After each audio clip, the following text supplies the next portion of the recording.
मौला ये मेरे नाम को कोई खत आया होगा, जरा देखिए। बहुत सारे बच्चे मुझे खत लिखते हैं। तोबा तोबा तोबा तोबा, किधर फंस गया हूँ इस माशरे में मैं। Good evening sir.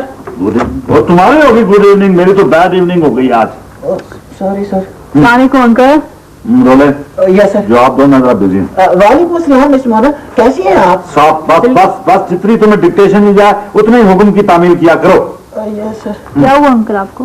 होना क्या है मिस मोना, मुझे तो कुछ नहीं हुआ, जमाने को बहुत कुछ हो गया है। लोगों को हंसने की इतनी आदत पड़ चुकी है कि अब वो हर बात, हर खेल, हर ड्रामे, हर सीरियल में हंसी मजाक ढूंढते हैं, तब वो मिजाज पसंद करते हैं। ओहो अंकल, आखिर हुआ क्या? होना क्या है, कल मैं और रोला मरी गए हुए थे, वहां पर एक शख्स जो है वो बेचारा केले के छिलके पर से फिसल के गिरा, तो सारा बाजार हंसना शुरू हो गया। ऐसे अंकल ये तो बहुत बुरी बात है। ये हंसना या केले के छिलके पे से गिरना? हंसना। वैसे अंकल वो बेचारा था कौन? वो बेचारा मैं ही था, और कौन हो सकता है? ओए बदतमीज सवाल कराकरी, छोटा पांडा छोटी हंसी छोटा मजाक। सर जी मैं तो इसलिए हंस रहा हूँ कि वहाँ मैं आपके डर से हंस नहीं सकता।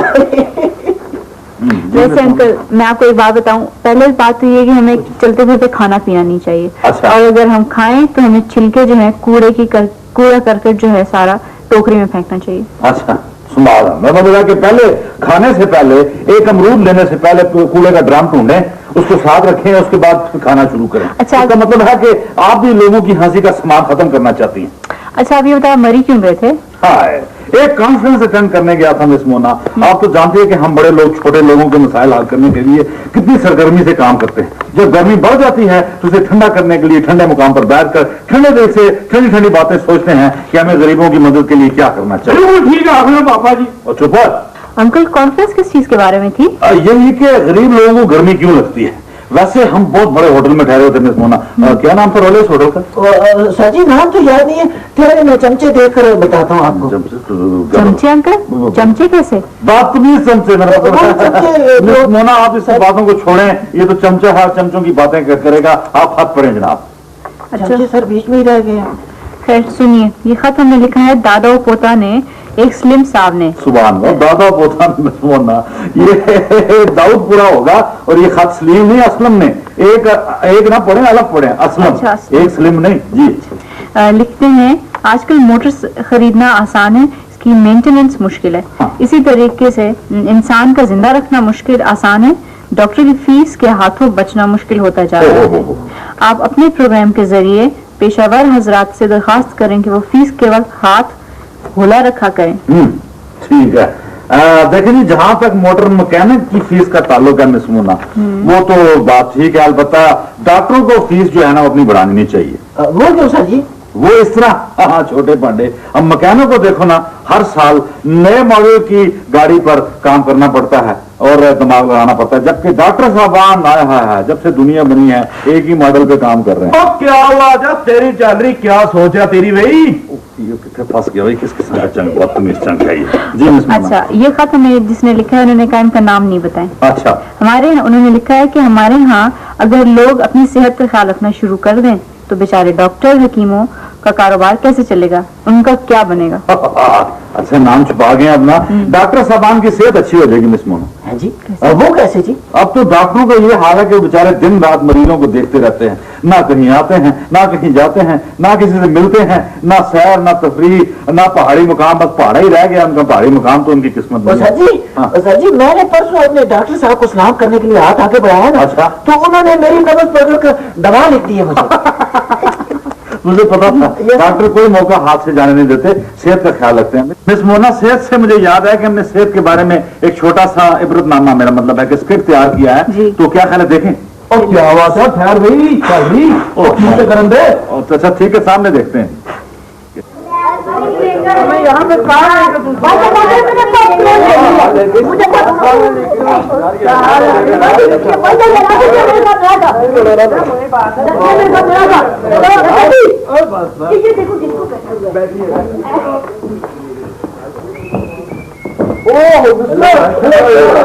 यार सॉरी, मैं जल्दी में कोई बात नहीं।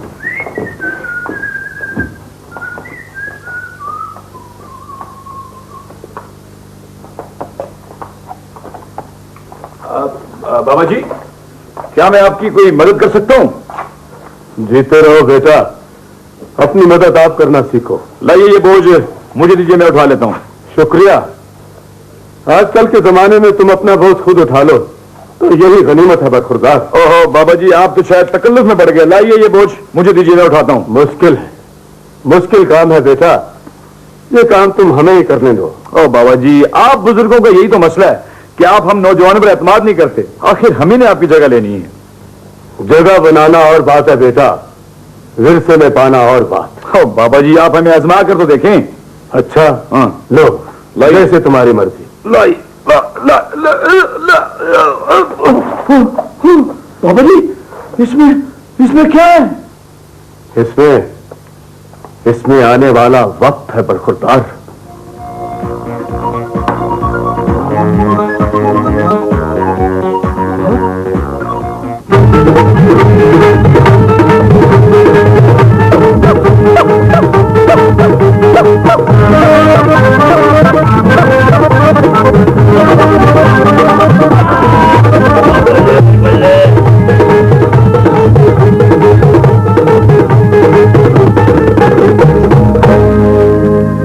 जट 12 बरस वलैत रहा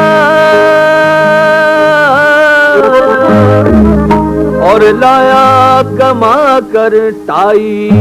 वाह भाई वाह, वो जट फिर जैकट में अब फेंक दी उसने रजाई। जट फिर जैकट में अब फेंक दी उसने रजाई। जट फिर जैकट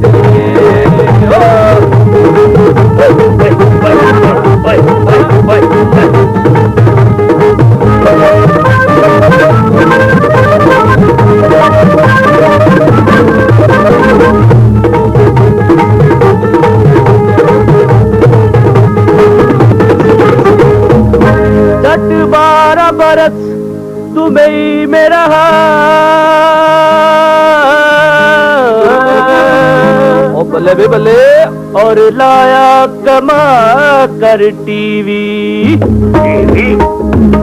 ओ लत पड़ी फिर ऐसी के भूला बचे बीवी। लत पड़ी के भूला बचे बीवी। लत पड़ी फिर ऐसी के भूला बचे बीवी। लत पड़ी फिर ऐसी।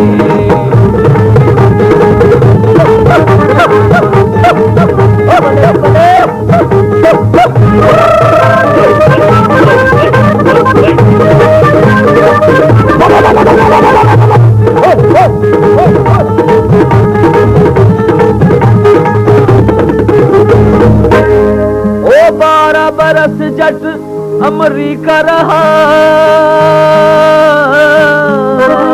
चाचा साहब लगता तो नहीं पर हरे और भूला पिछले जमाने।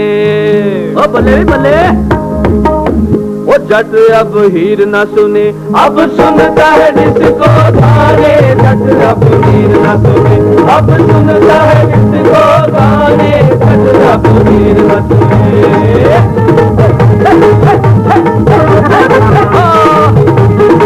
ओ बल्ले बल्ले,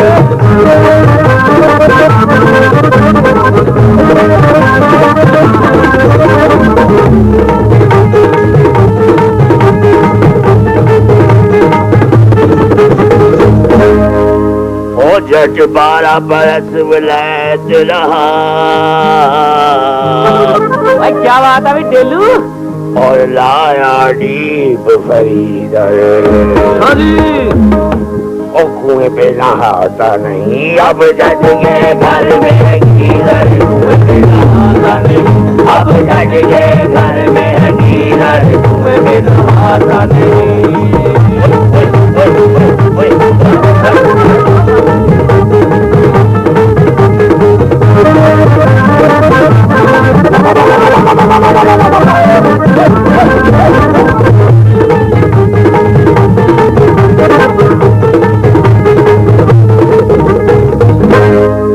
बरस जट कवेत रहा।